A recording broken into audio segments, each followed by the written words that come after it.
Per molti secoli il pane è stato un alimento centrale sulle tavole di ogni famiglia italiana. Nell'antica Roma molte persone mangiavano pane di grano, farro o altri cereali di qualità diversa. Con il tempo ogni zona ha creato pani adatti ai prodotti, al clima e alle abitudini. Nelle campagne una pagnotta grande ha nutrito anche una famiglia numerosa per diversi giorni. Il pane ha accompagnato minestre, verdure, formaggi, carne e molti pasti semplici durante la giornata. Per molte persone il pane ha dato energia durante il lavoro quotidiano nei campi o nelle botteghe. Le famiglie rispettavano questo alimento perché il grano richiedeva molti mesi di lavoro attento. Buttare una fetta sembrava grave, soprattutto nei periodi con poco cibo per le famiglie. Il pane vecchio non veniva buttato, ma diventava un ingrediente per nuove preparazioni gustose e nutrienti. Ancora oggi molte ricette usano pane secco, acqua, pomodori, verdure oppure formaggio in tante regioni. La parola pane indica molti prodotti e non descrive una sola forma in tutta Italia. Una pagnotta è rotonda, mentre un filone è lungo e facile da tagliare in fette regolari. Ogni pezzo ha una crosta esterna e una mollica morbida oppure compatta, secondo la ricetta. La crosta protegge l'interno, mentre la mollica raccoglie bene olio e sughi durante ogni pasto. A tavola, il cestino del pane spesso passa da una persona all'altra durante i pasti. Oggi il pane non è sempre necessario, ma resta una presenza familiare nelle case italiane. La produzione del pane comincia nei campi, molto prima dell'arrivo al forno locale. Tutto inizia con il grano, un cereale coltivato in molte diverse zone della penisola italiana. Il contadino prepara il terreno, semina i chicchi e aspetta la crescita delle piante.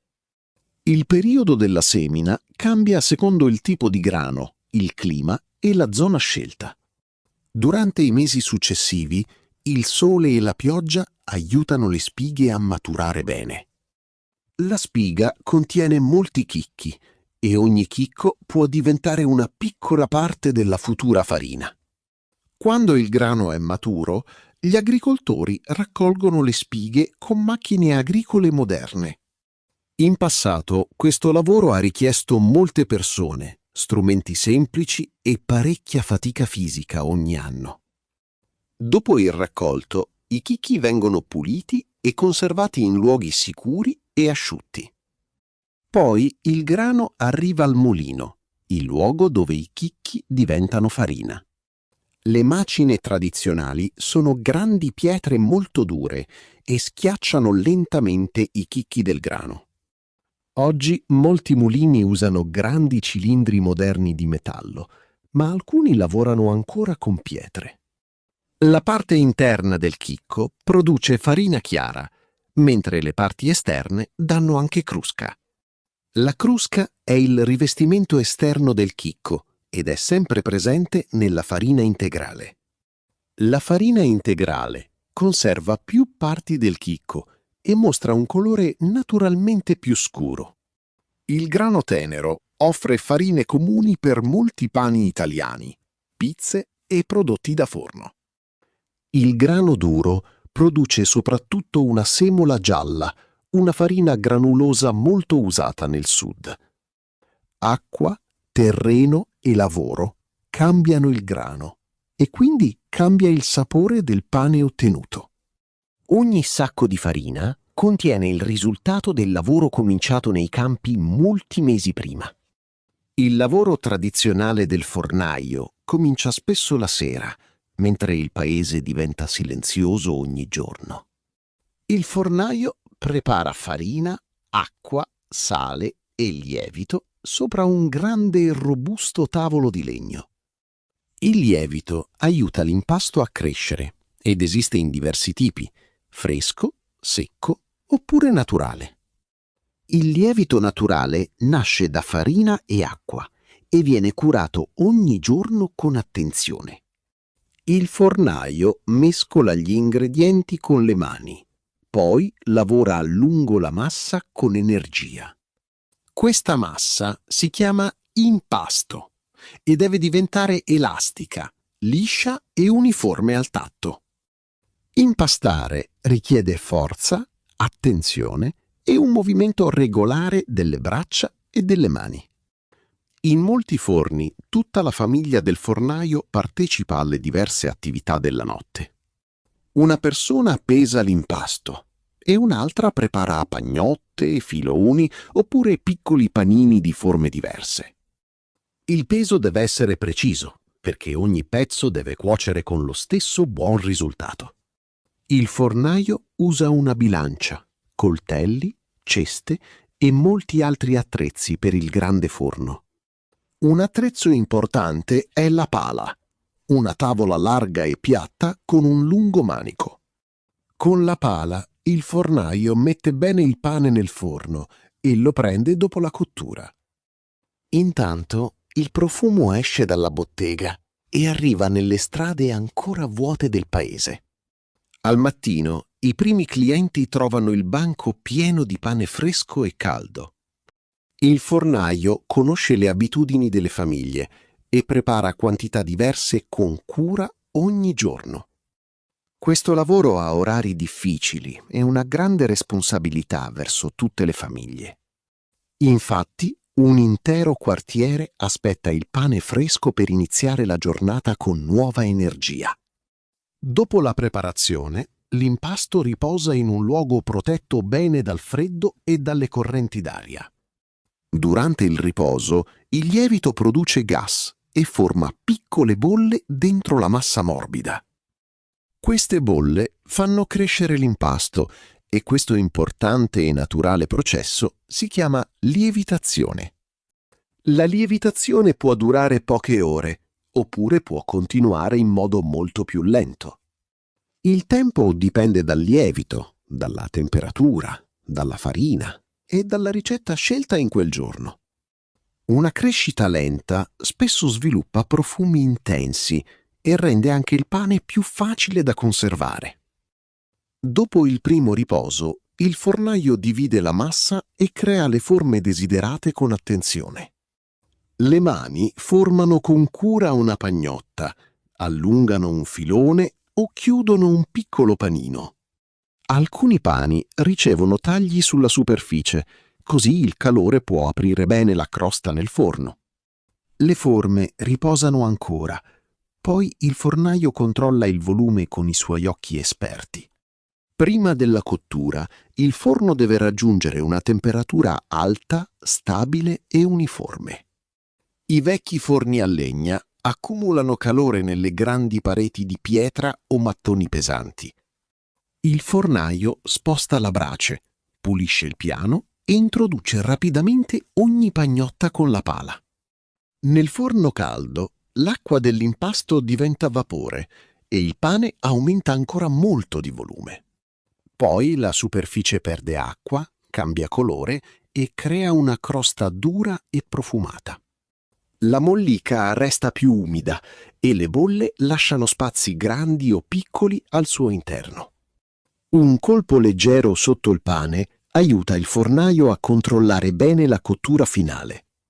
Infine, il pane deve raffreddarsi e il suo profumo riempie lentamente tutto il locale.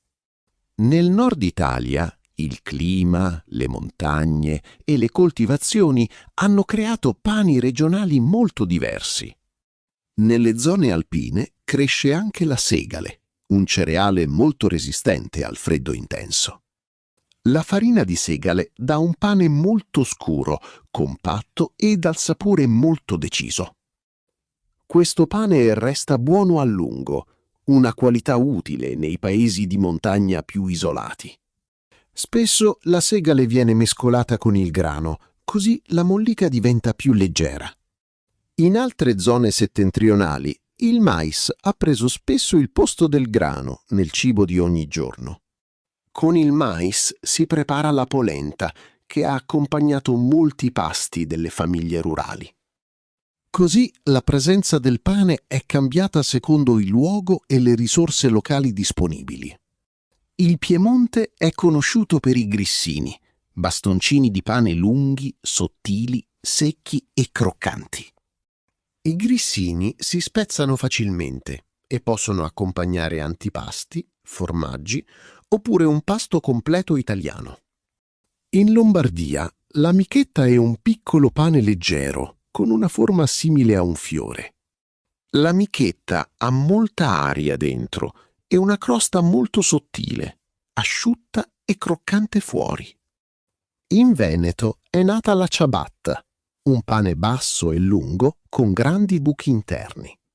Il nome descrive la forma piatta, simile alla semplice scarpa da casa chiamata ciabatta. La ciabatta ha una crosta molto croccante e una mollica umida, aperta e molto leggera. In molte città del nord, i panini piccoli sono comuni nei bar e nelle panetterie oggi. Possono contenere formaggio, verdure o salumi e diventano un pranzo semplice da portare fuori casa.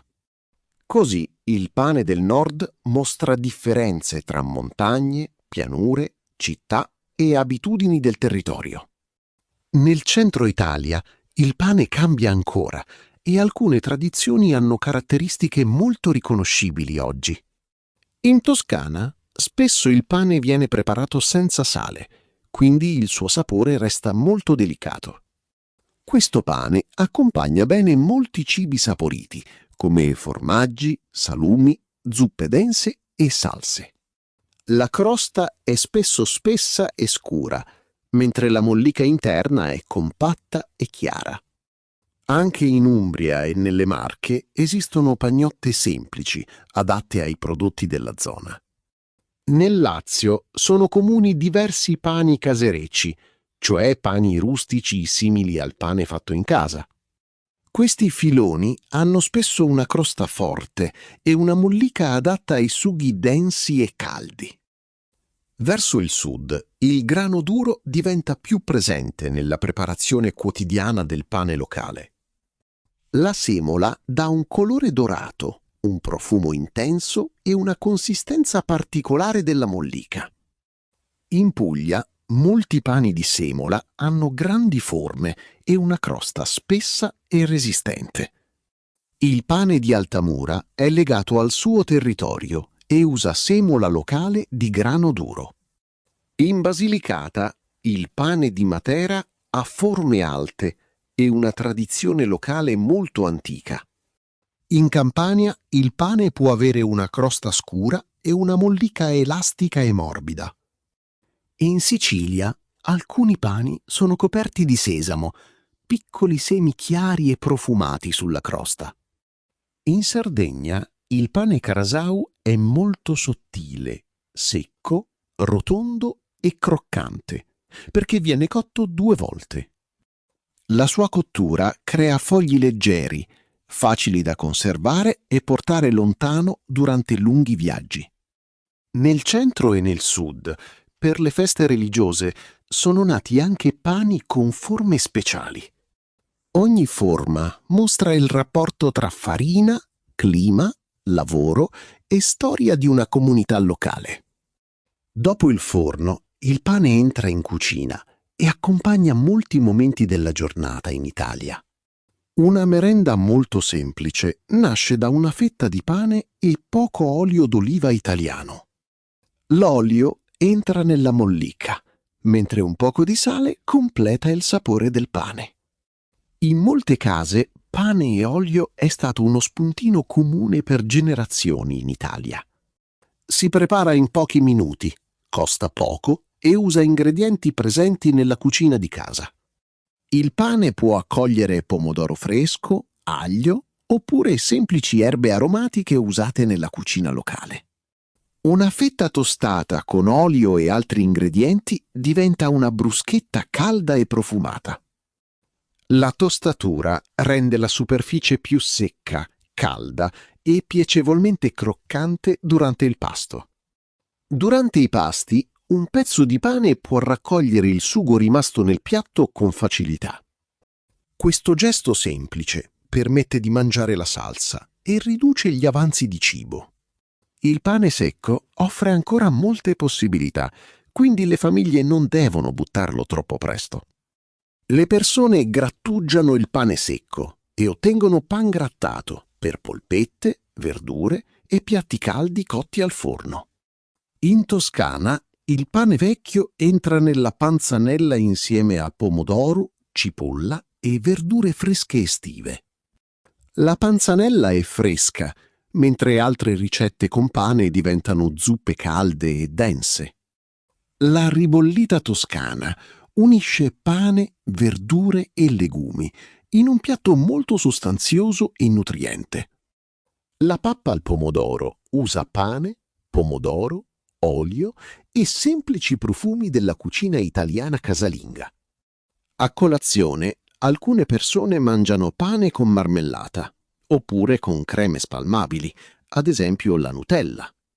In ogni uso, anche una fetta semplice conserva il valore del lavoro precedente in cucina. Per molto tempo, ogni quartiere o paese ha avuto piccoli forni vicini alle case in tutta Italia. Alcune famiglie portavano il proprio impasto e usavano insieme un forno comune del paese. Il fornaio conosce i clienti, ascolta le richieste e regola la produzione quotidiana con cura.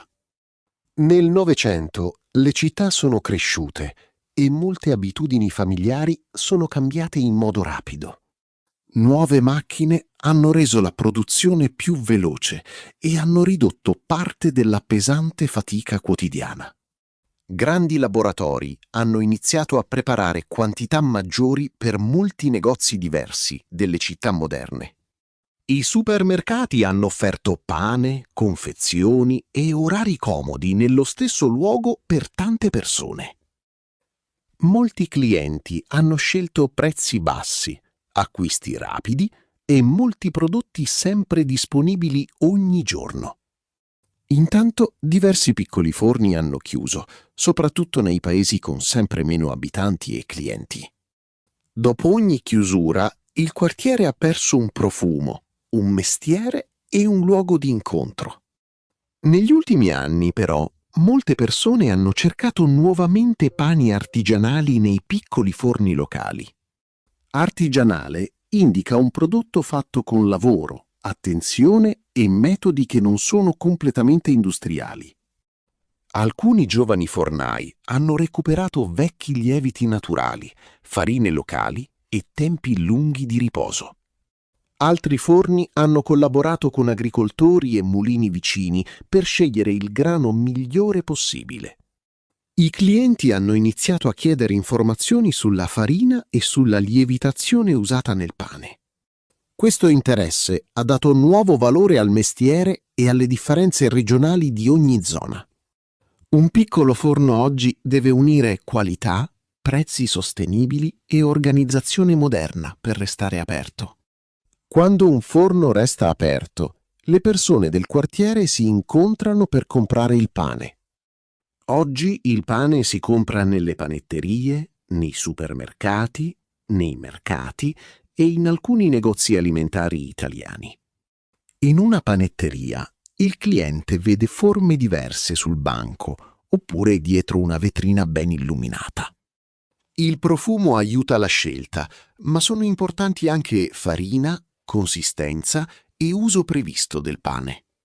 Un filone può essere venduto intero, mentre altri pani vengono pesati prima dell'acquisto. Il prezzo del pane a peso viene indicato per 1 chilogrammo come riferimento. In molti negozi una macchina può tagliare il pane in fette regolari e sottili. Tuttavia, la crosta resta più croccante quando la pagnotta rimane intera fino al pasto. Il sacchetto di carta lascia uscire l'umidità e protegge abbastanza bene la crosta durante il trasporto. Un sacchetto di plastica trattiene l'umidità, quindi il pane diventa morbido più rapidamente e facilmente. A casa un contenitore chiuso aiuta a proteggere il pane dall'aria eccessiva e dalla polvere. Un panno pulito può coprire una pagnotta e mantenerla buona per alcuni giorni, senza problemi. Il tempo di conservazione cambia secondo la forma, la farina e la quantità d'acqua presente nell'impasto.